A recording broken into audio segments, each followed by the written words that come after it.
পিসিয়া, মা মা পুরনো প্রেমিকের সাথে চলে গেছিল, এই কথাটা মেজমা সন্দেহের সাথে বলেছিল।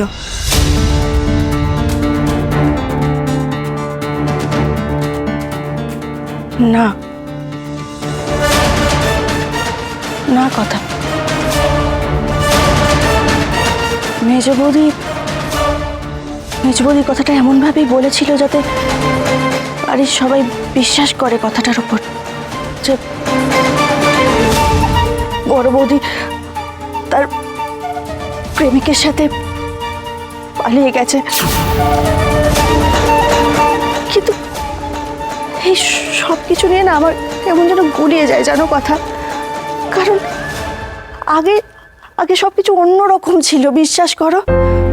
বড় বৌদি আর মেজ বৌদি ছোট্টবেলার বন্ধু, এই বাড়িতে ওদের পরপর বিয়ে হয়, প্রথমে বড় বৌদির, তারপর মেজ বৌদির।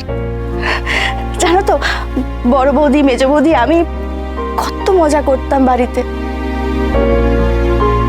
তখন আমার বিয়েও হয়নি। এই লেখা, একদম কিন্তু বাড়িতে বলবি না যে আমরা ইংলিশ সিনেমা দেখে ফিরছি, ঠিক আছে? মুখটা বন্ধ রাখবি। আমি কেন বলতে যাবো? আমাকে নিয়ে শুধু শুধু চিন্তা কর। না, এমনি আমি চিন্তা করছি আমি আর ও মিলে। শোনো, এটাও কিন্তু বলবে না যে আমরা মোগলাই খেয়েছি। বাবা কিন্তু ঠিক খুঁজে বের করে নেবে সব। না, আমাকে যে তুমি ভয় পাও কেন? সেই আর কি বাবার সামনে বললে তোমার ভয়টা যেন আমরা জানি না। ঠিক আছে, এই আমি মুখ বন্ধ করলাম, আর কিছু বলবো না। কেমন দেখলি সিনেমা লেখা?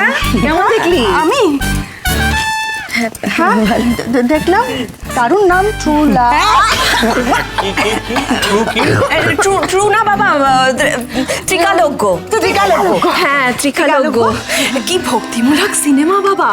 হ্যাঁ, বাবার ধামে যাওয়ার জন্য সে কত পথ পার করলো মা, আপনি চিন্তাই করতে পারবেন না। বর্ষা, শীত কিছুই মানছে না একেবারে। আহা, এখন 6টা ঋতুই। হ্যাঁ, বলছি মা, বাইরের জামা কাপড় পরে আছি, চেঞ্জ করে আসি। হ্যাঁ, চল। আর বাবা বলছি কি যে চা আর তার সাথে বেগুনি চলবে তো? হ্যাঁ, নিশ্চয়ই। আমি জামাটা না ঘরে চল, তুই চল ঘরে চল। হ্যাঁ, চল। ত্রিকালঙ্ক কি গো? কিছু বুঝলে? না, সেটাই তো জিজ্ঞেস করছি যে কি। প্রথমে একটা ইংরেজি নাম শুনলে না? হ্যাঁ, সেটাই তো বলছি। ত্রিকালজ্ঞ কি কোনো ইংরেজি কথা হয় নাকি? চল, বোঝাচ্ছি। ওমা, সে কি কি বোঝাবে? না হয় নাকি? হ্যাঁ, কথা সোম থেকে রবি প্রতিদিন সন্ধে 7টায় স্টার জলসায় ও ডিজনি প্লাস হটস্টারে।